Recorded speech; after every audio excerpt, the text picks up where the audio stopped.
কথাটো কি হিতেন্দ্ৰ নাথ গোস্বামী যোৰহাটৰ পৰিচিত নাম গতিকে যোৱা 40 বছৰ ধৰি তেখেতে যোৰহাটত ৰাজনীতি কৰি আছে তেওঁ সবাৰকৈ বিধায়ক হৈছে মন্ত্ৰী হৈছে যোৰহাটৰ পৰা গতিকে যোৰহাটৰ ৰাইজে তেখেতক জানে আমি থকা কথাটো ইমেটেৰিয়েল আৰু তেখেতে জয়ী হলহেঁতেনে জয়ী হোৱাটো তেখেত নিশ্চিত আছিলে কিন্তু কথাটো হ'ল কি এটা নেৰেটিভ ওলাইছিলে যে হিতেন্দ্ৰ নাথ গোস্বামীয়ে নতুন জেনেৰেশ্যনৰ লগত মানে সম্পৰ্ক কম আছে বা তেখেতে ছচিয়েল মিডিয়াত খুব এক্টিভ নহয় গতিকে এই কথাখিনি নেৰেটিভটো ওলোৱাৰ কাৰণে আমি অকণমান শংকিত হৈছোঁ লগতে এটা কথা আছিলে যে এজন ৰাষ্ট্ৰীয় পৰ্যায়ৰ নেতা যিহেতু গৌৰৱ গগৈ ডাঙৰীয়াক আমি ৰাষ্ট্ৰীয় পৰ্যায়ৰ নেতা বুলি ক'ব লাগিব যিহেতু সংসদত তেওঁ কংগ্ৰেছৰ ডেপুটি লিডাৰ গতিকে আমি সেই ক্ষেত্ৰত অকণমান ভাবিছিলো যে তেনেকুৱা অলপ যুঁজখন কঠিন হ'ব পাৰে গতিকে আমি এটা ছাপৰ্টিভ টিম হিচাপে কাম কৰিছিলো আৰু আমাক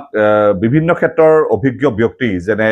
অভিযন্তাই হওক চিকিৎসক হওক অধিবক্তা হওক বা ব্যৱসায়ী হওক তেওঁলোকৰ পৰা আমি পৰামৰ্শ লৈছিলো যে কেনেদৰে আমি আগবাঢ়িলে ভাল হ'ব আৰু সেইদৰে আমি ৰাইজৰ মনোভাৱ বুজি পেলাই আমি কিছুমান ছচিয়েল মিডিয়াৰ কণ্টেণ্ট ক্ৰিয়েশ্যন কৰি পেলাই কেনেদৰে আমি তেওঁক কামখিনি প্ৰচাৰ কৰিব পাৰোঁ তাত গুৰুত্ব দিছিলোঁ আৰু তেওঁতো আপোনালোকে জানেই হিতেন্দ্ৰ নাথ গোস্বামী এজন প্ৰচাৰ বিমুখ মানুহ তেওঁ কেতিয়াও নিজৰ প্ৰচাৰ নকৰে কিন্তু যিহেতু ইলেকশ্যনৰ কথা আছিলে নিৰ্বাচনৰ কথা আছিলে গতিকে ৰাইজে জানিব লাগিব যে তেওঁ কি কৰিলে বা ভৱিষ্যতে তেওঁ জিকিলে কি কৰিব এই কথাখিনি লৈ যাবলৈ আমি এটা চেষ্টা কৰিছিলোঁ আৰু সেইকাৰণে ছচিয়েল মিডিয়াটো আজিকালি সকলোতকৈ সুলভ মাধ্যম মানে সহজ মাধ্যম কাৰণ প্ৰিণ্ট মিডিয়া বা অন্য মিডিয়াতকৈ ছচিয়েল মিডিয়াত মানুহে আজিকালি ফোন লৈয়ে ফুৰে আৰু চায়ে লগে লগে গতিকে ছচিয়েল মিডিয়াৰ মাধ্যম হিচাপে লৈ পেলাই আমি জেনেৰেশ্যন যিহেতু মানে নতুন জেনেৰেশ্যনেই হওক বা বাকী জনসাধাৰণৰ কাষ চপাৰ প্ৰচেষ্টা হাতত লৈছিলোঁ আৰু এই ক্ষেত্ৰত আমাক অকল আমাৰ টিমটোত যদি আমি ইয়াত আছো আমাৰ কিছুমান মানুহে আমাক বাহিৰৰ পৰা সহায় কৰিছিলে যেনে আমাক গানখিনি বনাই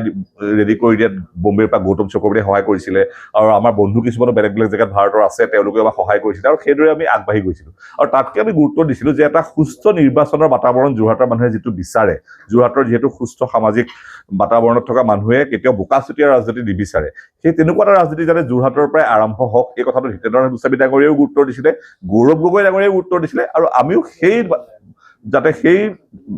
সেই বাটেৰে যাতে নিৰ্বাচনটো আগবাঢ়ে তাত আমিও গুৰুত্ব দিছিলোঁ কাৰণ আপুনি দেখা পাব যে আমি যিবিলাক কণ্টেণ্ট আমি ছচিয়েল মিডিয়াতে হওক বা পোষ্টাৰে হওক বা বেনাৰে হওক আমি বনাইছিলোঁ তাত আমি কাকো আক্ৰমণ কৰা নাছিলোঁ বা বেয়াকৈ কোৱা নাছিলোঁ আমি তেখেতে যে কি কি কাম কৰিলে তেখেতৰ কৰ্মৰাজিহে আমি দাঙি ধৰিছিলোঁ আৰু যাতে মানুহে সেইখিনি বুজিয়েই তেখেতক ভোট দিয়ে সেই কথাটোৰ প্ৰতি আমি চকু ৰাখিছিলোঁ গতিকে আমি খুব উৎফুল্লিত যে যোৰহাটৰ জনসাধাৰণে এই ভাৰতীয় জনতা দলৰ জনতা পাৰ্টীৰ কাৰ্যকৰ্তাসকল আছেই তেখেতসকলে কৰা কামবোৰ আছেই ৰাতি ৰাতি কষ্ট কৰা তাৰ উপৰিও যে আমিও এই যিখিনি কষ্ট বা কাম আমি কৰিছিলোঁ এইখিনিও যে আজি ফল দিলে আমি এজন ইমান কাৰণ আমাৰ এই যোৰহাটৰ ইলেকশ্যনটো আজি নেশ্যনেল লেভেলতো চৰ্চা হৈছে কাৰণ যিহেতু গৌৰৱ গগৈ ডাঙৰীয়া ইয়াৰ পৰা এক বৃহৎ ব্যৱধানত পৰাজিত হৈছে আৰু নেশ্যনেল লেভেলত কিন্তু আমি জনামতে কেতিয়াও ভবা নাছিলে কাৰণ সেই সময়তে ইলেকশ্যনৰ মাজতো আমি যেতিয়া কৈছিলোঁ যে আমি জিকিম তেওঁলোকে কিন্তু কৈছিলোঁ নাই এইটো অসম্ভৱ আপোনালোকে এনেই ভাবি আছে এনেধৰণৰ কথা কিন্তু আমি দিল্লী বা বম্বেৰ আমাৰ যিবিলাক বন্ধু আছে তেওঁলোকৰ শুনিছিলোঁ যে গৌৰৱ গগৈ জিকিব কাৰণ তেওঁলোকে গৌৰৱ গগৈ ছচিয়েল মিডিয়াত দেখিছিলতো কিন্তু আমিও সেইটো লেভেললৈ নিবলৈ আমি চেষ্টা কৰিছিলোঁ আৰু আজি সফল হোৱাৰ কাৰণে আমি অতি উৎফুল্লিত আৰু আপোনালোককো আমি ইয়াত পাই পেলাই ধন্যবাদ জনাইছোঁ